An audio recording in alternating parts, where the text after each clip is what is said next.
Welcome to Wild Questions. I'm Sabbath Kapahu, and this is the moment we take each week to have the conversations we know are important, but we don't always talk about. This is about the stories that matter behind the questions we ask. Today, I am joined by two friends of mine, deeply special people, Dr. Rob McKenna, CEO of WiLD Leaders, and Dr. Tiffany Powell, CEO of Dr. Tiff Speaks Educational Consulting. And we are going to have a rich and joyful conversation today, and I'm very excited for it. The question that we're asking, that I am asking you both, is what is your next conversation about diversity, equity, and inclusion? Now, Dr. McKenna and Dr. Tiffany, you guys wrote an article a while back called Difference and Sameness, Whole Leader Development and Diversity, Equity, and Inclusion. I joined the WiLD team in December, and so an article that I hadn't yet read was this one. And so this week, I had the honor of reading it. And we're going to talk about this article today. And we'll put the link into the conversation or comments of this video so that after you have a chance to be a part of this conversation, you can read the article as well. So as we jump in, again, the question is, what is your next conversation about diversity, equity, and inclusion? Dr. McKenna, we're going to kick off with you. What was your aspiration for this article? Okay. Will you hold that? Because Okay. I just want to bring up potato salad for just a moment. I'm sorry, because I think it's so. Well, it is Memorial Day weekend. I mean, can we say right? That? It's so it's important. And Sabbath, you were talking about. Well, Sabbath, will you tell us what you thought of when you read this article, and then I'll tell you why potato salad comes to mind. Okay. So before I started this article, in an honest perspective, I was thinking I don't have professional experience in the DEI space. Knowing Dr. Tiffany, knowing the work she has done, is consistently doing, I'm like, okay, I don't have a space to talk about this. And as I was reading it, I was thinking, it brought me back to my own experience. I grew up in a home that was two different cultures, completely different cultures. My mom was born in Boston, raised in Washington State. My dad was born and raised his whole life in Palau on Kaingal, an island atoll you can walk around in an hour. Wow. So in my home in Washington, it was always a cultural experience. If you came to my house, we ate raw oysters and we ate rice with soy sauce on everything. And so anytime somebody would step into my home, it was this experience. And that was just my lived thing. I didn't realize it was so different than everybody else. It was just my experience.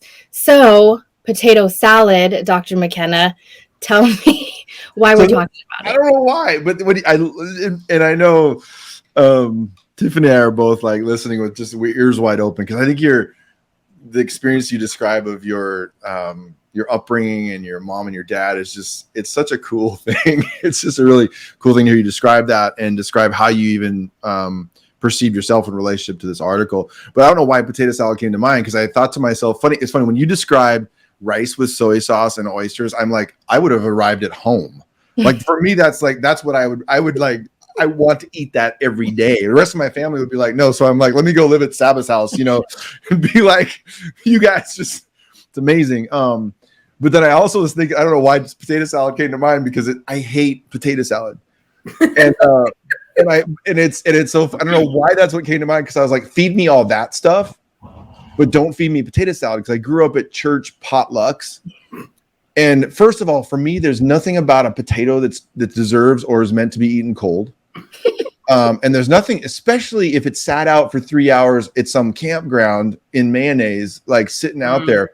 And so I was like, but you know what's funny about that is, because I know and trust both of you. If you told me, and I've heard this 1,000 times, you haven't tried my mom's potato salad. If you told me just try this. I would try it. Okay. And so I'm hold you to pretty that. deeply rooted. Okay, I'm pretty deeply rooted in no. Now, but see, I also know with you that if I still hate it, I can go like, I still don't like it. It's okay. Do you know what I'm saying? It's fine. Yeah. This is fine. I mean, you may not like it, but it's about you had an experience with potato salad consistently, right? And so it wasn't positive. So you probably won't be so quick to jump into another bowl of potato salad when you go somewhere. If you're in a potluck line somewhere else, you're probably going to skip over that pretty quickly because of your experience. But if you have a new experience and you're willing to have a new experience with some different potato salad, you may form a new opinion. Now, that doesn't mean you're going to eat everybody's potato salad. You may go somewhere else and say, I don't like, but at least you can have something to judge it by or compare it with to say, I didn't like those, but this is pretty good. Yeah. I don't eat the whole bowl of it, but a spoonful or two might be okay. If you decided you didn't like it, it's okay too. We can still coexist in the world if you don't like it. And it's interesting because the context matters, right? I didn't grow up eating potato salad. We ate rice. We don't, and that is the starch of the house. And if there wasn't rice made, there was a problem. But now I live in Hawaii and my father-in-law is famous for his potato salad. We always ask for it. And so that context makes all the difference, and our experience changes with the people that we're surrounding ourselves with. So true. So with that start, let me give you my intent, and then Dr. Tiff, I'd love to hear your intent as well, and we can just continue this. But my hope with this article is that, and I don't have deep expertise in diversity, equity, and inclusion.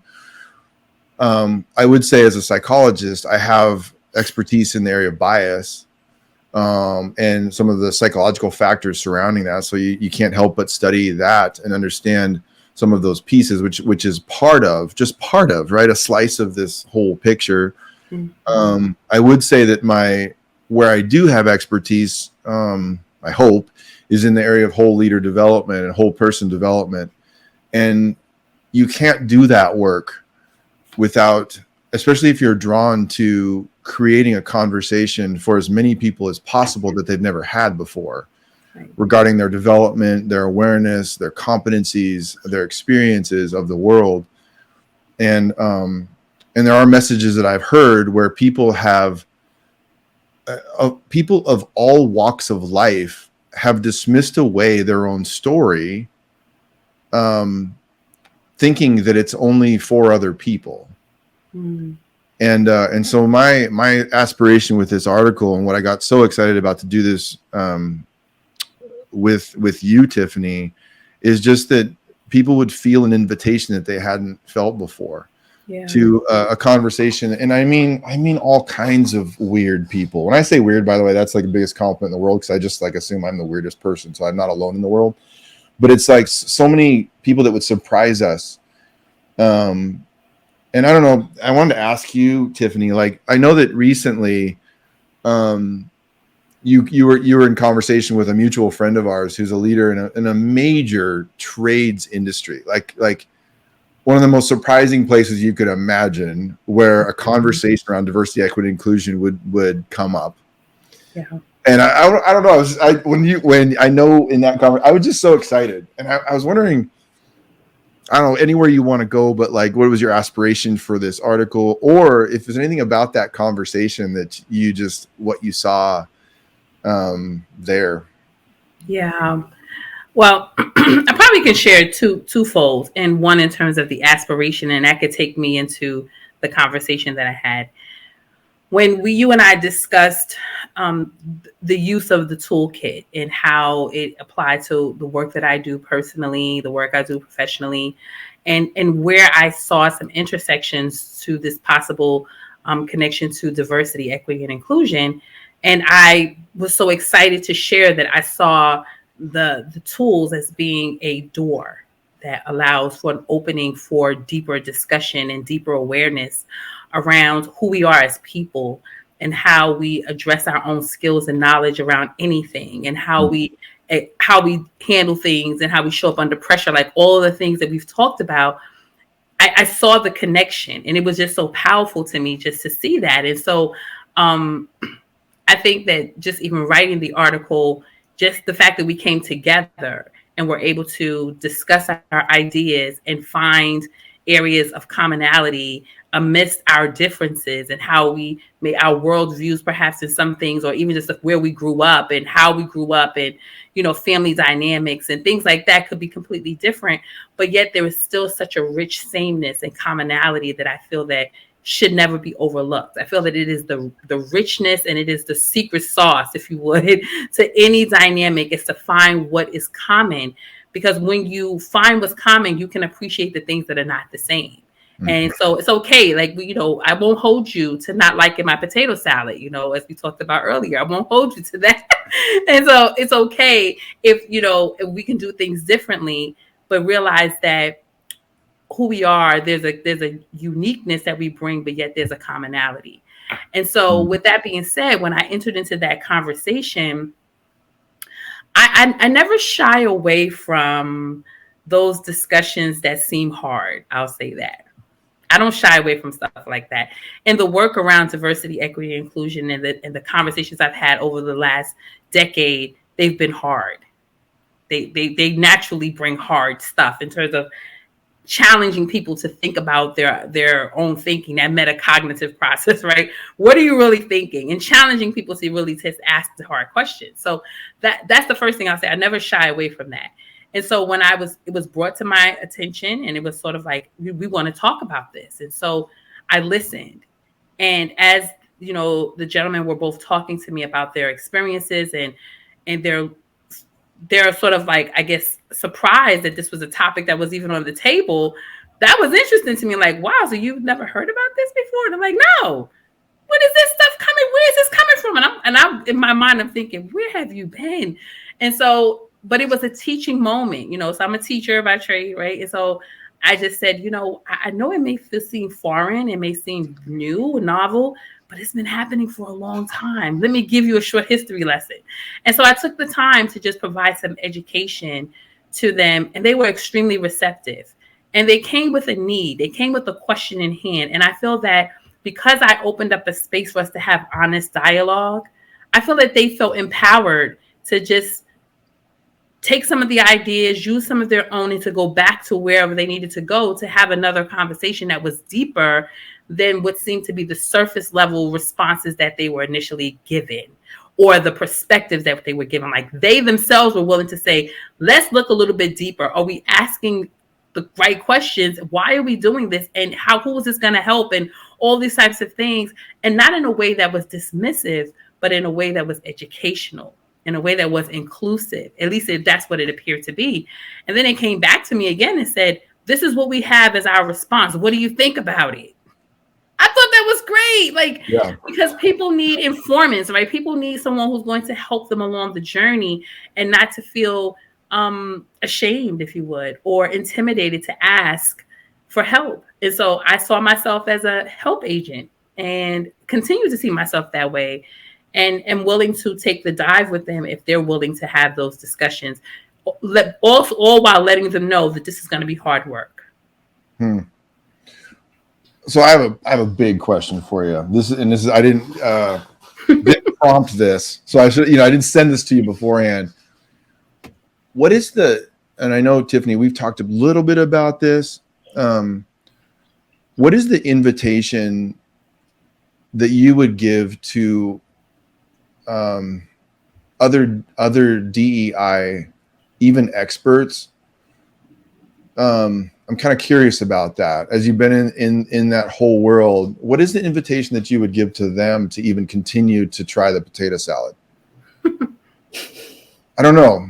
Yeah, that's a great question. I think the first invitation is to examine their own perspectives.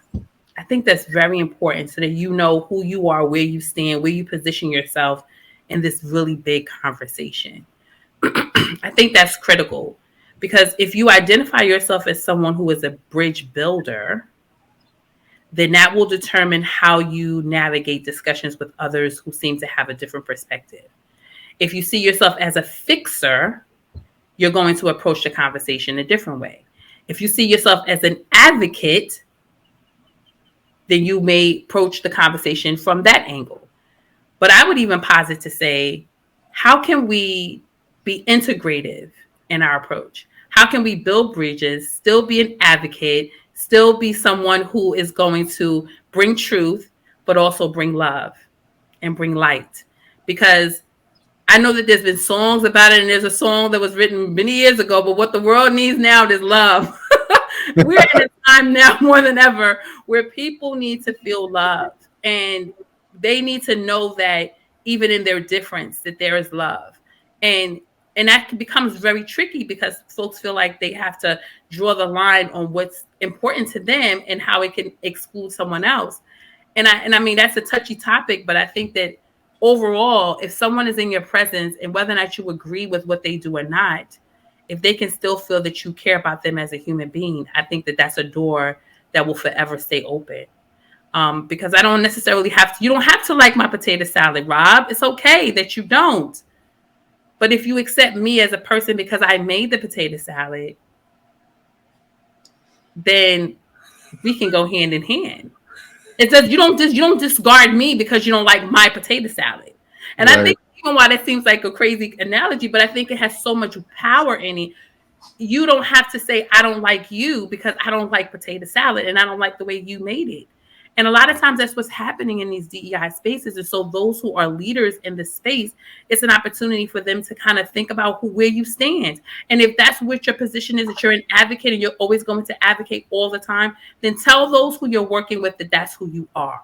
So that they can approach you by knowing that you're going to be someone who's going to be advocating. And that's maybe why you sound maybe as passionate as you do about certain things. I happen to be a bridge builder. That's my position. And I'm very clear on it. I'm always looking to make a connection between the people that I work with and the people who partner with me in their organizations. So it's an invitation for others to make this distinction of who they are. And when they're talking to someone, to tell them, this is who I am as a DEI leader. This is my position. And you can make a decision as to whether or not you feel like I'm a good fit for you. That's pretty amazing. Yeah. And your statement about, you did suggest integration. Like if there was a little bomb you dropped in there, it was like, and I suggest you, and I'll say, Tiffany, that I'm not going to give my age. My birthday's tomorrow. So is it? Oh, happy early birthday. Thank you. Oh, I'm someone who loves to celebrate my birthday. I was like, we're celebrating. That I had a birthday. I was about to say, as a, I would say as a midlife, I don't know, I'm not going to give it, but midlife white male, I have never felt more invited since the moment that you and I became friends. Wow. And you describe it as a bridge builder, and I just felt like you built a bridge that made me feel like, because I question that. I don't know how do I bring, because I have kind of an integrative way of seeing my world, and so how do I bring that to this conversation and how to responsibly? I've asked myself that for a long time. Mm-hmm. I do have strong convictions about seeing the one, about that. That's kind of what I can't help but do. Right. But at the same time, when it comes to all the specific nuance and context around this conversation that's happening culturally, I wanted to be a responsible citizen of the world when it comes to this. And so I would say that I when I met you, Tiffany, I never felt more invited. That's awesome. Yeah, deeply meaningful to me. Sabbath, where's your brain going in all this? Yeah, I'm thinking about what I was experiencing and what was worth paying attention to for me as I was reading the article that you guys wrote. And there's a couple things that stood out, and I just want to share them quickly. And then I think for an opportunity to continue the conversation, that's that's why we're asking the question, what is your next conversation? Because this is a conversation that's going to have to and will continue day after day. What wasn't worth paying attention to for me was in the article, you guys wrote the invitation into growth in a more general sense is awkward for people and outside of convention. And sometimes the easiest response is that those hard questions, like you were talking about, Dr. Tiff, are probably only relevant to someone with a different experience. Mm-hmm. And yeah, I've had a different experience, and often I don't relate to everybody else in the room. But that is a gift. And the way that someone else in that same room feels different from everybody else is a gift. And those hard conversations is where it begins. And the other thing that stood out to me, and this was, Dr. McKenna, you wrote in why you created the toolkit the way you did. It was that based on the assumption that questions are the gateway to understanding and not answers. Questions are the gateway to understanding. And I think what I heard both of you say, Dr. Tiff and Dr. McKenna, is, can we begin with an openness, an invitation to ask these questions, to ask better questions, and not come in with an assumption or an answer that we already have the answer. I so appreciate what you shared, Sabbath, and it reminds me of a video that was recorded. I think it's on VHS, so that tells you how old it is, right? It was probably in the 80s, maybe late 80s, and it was called "The Color of Fear," and it was a conversation with different individuals from different ethnic backgrounds, and they were having this open dialogue that was facilitated. They were sitting around a table, just with not a table, sitting in a circle, and just sort of metal chairs, and just talking openly. And some were getting angry and just expressing their frustration. But the purpose of the conversation was to have the conversation. And so I think in the idea of openness, I think there's a space where if we're asking a question, we have to be willing to let the person answer however they answer, without judgment, without feeling like we need to filter it, without feeling as though, comparing your response to theirs. Just give them the space to just respond. And I think that what is kind of probably being lost a lot in this DEI space is those opportunities for those open dialogues, because in many cases we're checking off boxes. We're saying we did something. We hire somebody who represents a female or minority background, and we have all these federal, state mandates and all this other stuff. But what we're missing is the human element of who we're talking to. These are people who have real experiences, and so I think if folks are given a space to just be able to answer a question, ask me the question and let me answer the question, and just feel heard, I think that that's the starting point. Organizationally, sometimes that's a challenge, because sometimes organizations don't create that space because they're trying to meet their profit margin. Or what is the ROI? Why am I doing this? How is this going to increase my productivity? And as we know in WiLD Leaders, it's all about people investment, right? Yeah. You invest in your people, your outcomes show. Without question. Tiffany, that's so good. I was what I was thinking about is, if we took that one layer deeper, and I know you well enough now, there's another tension that's almost that's buried one step deeper, and it's this idea that just because you're listening, you're getting better at listening and asking the questions and letting the person tell their story, that all parts of their story are true. So it's I think it's an interesting, there's one assumption that everybody's story is their story and it's all truth. And I think holding that, for me, one of the things that's reality is just holding the tension that I want to hear your experience of that. And parts of that probably are not true. Things that you have taken from that experience and put a label on, Mm. like remaining open and yet continuing to hear. Because I think there is a world that says it's just, there is nothing that's true. It's just all whatever your experience is. And it's like, it's an interesting conversation, right? Between this concept of truth and even the concept of mistakes. Like, I've made mistakes that I cannot put in a box, that pretty box that says everything happens for a reason. Right. I think for me, in my own worldview, is like I've done things that I just, yeah. Do I regret them? Yes. And were they mistakes? Yes. And I'm responsible for that.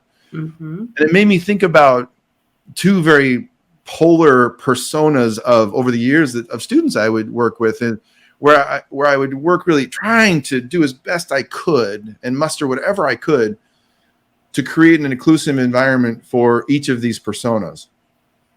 And I had some students who, I'll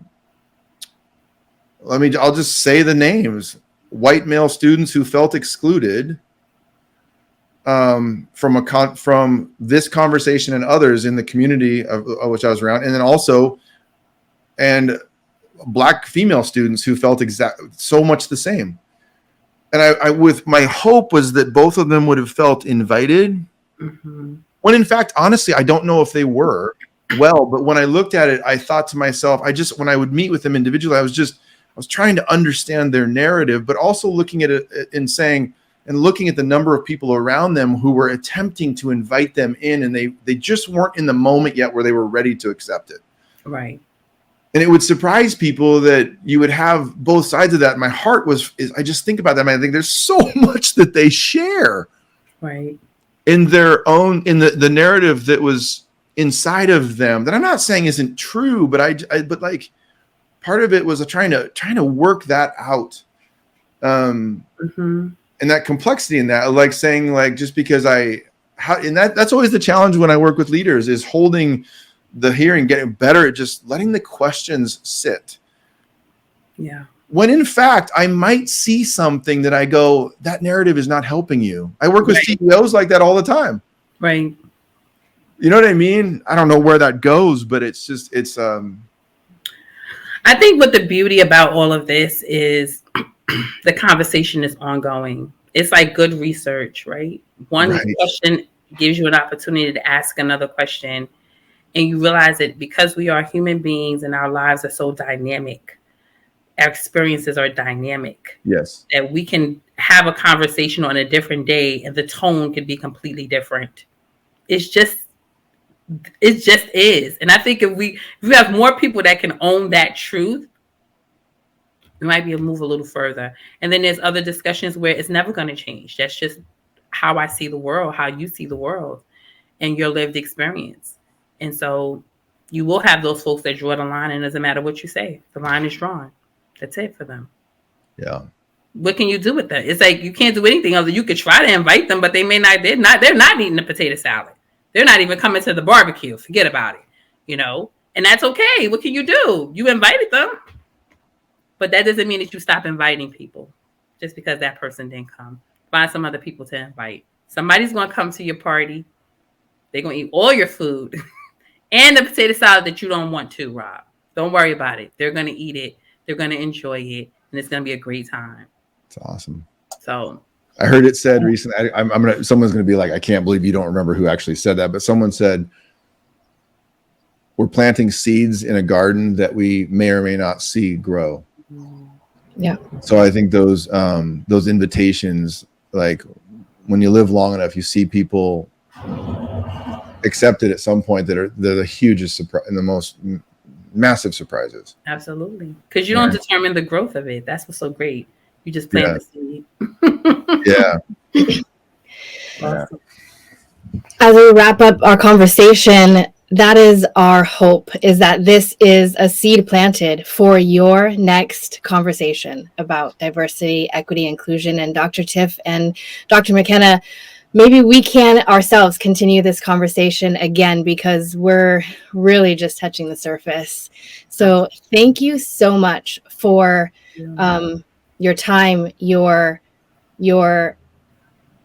deep, intentional investment into leaders who are embracing difference and sameness. and making it a part of our journeys together. So thank you so much. As we do in wild fashion, I'm going to end with a quick question to let us continue our developmental journey together. Oh, what do you need to do today to get you to where you want to be tomorrow, which just happens to be a big day for Dr. McKenna? Aha! I think you should answer that question first. What are you gonna do to get you ready for tomorrow? All right. I'm sending balloons to your house. That's what I'm gonna do. Right. We have time. That's right. Thank you. Right. Thank you guys so much for this conversation. We will be continuing it definitely. And until next time.